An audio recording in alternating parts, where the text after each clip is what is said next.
बहुत अच्छी बात कही देवेंद्र जी ने। जब भाव आएगा टिकट का, यहाँ भाव सिर्फ काम करने का है। जो देख रहे हैं, जो तय कर रहे हैं, वे तय करेंगे जब करना होगा। और टिकट के लिए राजनीति थोड़ी कर रहे हैं। मेरे पिता तो कभी नहीं लड़े चुनाव, 63 वर्ष के हो गए, प्रदेश अध्यक्ष के पद तक पहुंचे ना, 2 बार पार्टी ने सर्वोच्च सदन में भेजा ना, तो फिर टिकट की आस क्यों रखना? आपकी काबिलियत अगर होगी तो आपको बुलाया जाएगा, बात की जाएगी, लोग तय करेंगे, कार्यकर्ता तय करेंगे।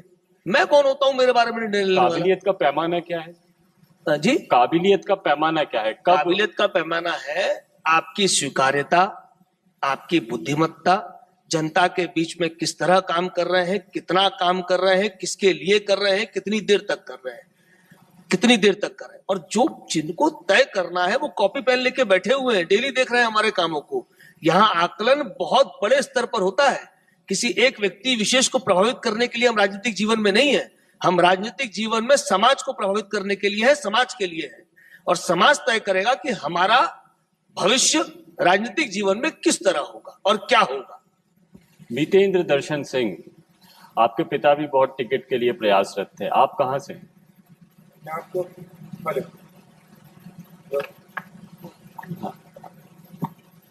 मैं पहले तो इस बात का जवाब दूंगा।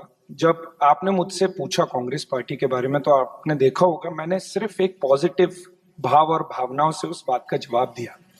जब मेरे सहयोगी भाई ने ये कहा कांग्रेस पे जब बात आई, तो मैं पहले बता देना चाहता हूं कि आज भी 1400 विधायक भाजपा के पास हैं, तो 750 विधायक कांग्रेस के पास है। तो आंकड़ा ठीक करिए, कांग्रेस आज भी सेकंड नंबर की पार्टी है। दूसरी बात, वो दौर कुछ हुआ करता था कि जब भाजपा का ओपोजिशन नहीं हुआ करता था, तो इंदिरा जी ने कहा गया था कि नहीं, यहाँ जगह ओपोजिशन की होनी चाहिए। तो ये वो दौर भी था। तो हम अगर हड़बड़ी में ये सोच रहे हैं कि कांग्रेस कहीं खत्म हो गई है, तो उनकी मैं गलत फहमी इसलिए दूर कर देता हूं कि 750 भी 50% वी आर देयर। और मैंने शुरुआत में भी कहा था, ये तो चक्र चल रहा है। आज आपका चल रहा है, वापस हमारा आना है। 10 साल बाद मैं ये समझता हूं, आने वाले यही 2 साल बाद जो विस्फोट होने वाला है, वो शायद समय बताएगा क्या रखा हुआ है। अब आप आ जाते हैं वंशवाद की बात पे। आप, मेरे भाई ने, बड़े भाई तुष्मल भाई ने योग्यता की बात की, तो मैं आज जनता और युवाओं के सामने पूछना चाहता हूं, क्या ये मेरे दोनों भाई योग्य नहीं है? योग्यता में कहीं कमी है? जितना मैं दोनों को जानता हूं व्यक्तित्व, बहुत योग्यता है मेरे दोनों भाइयों में। और मैं हृदय से कह रहा हूं ये बात, कोई राजनीतिक, क्योंकि मैं पर्सनली जानता हूं। अब मुझे ये बताइए, वो अमित शाह जी के बेटे जय शाह में क्या योग्यता है जो बीसीसीआई का सेक्रेटरी बने बैठे?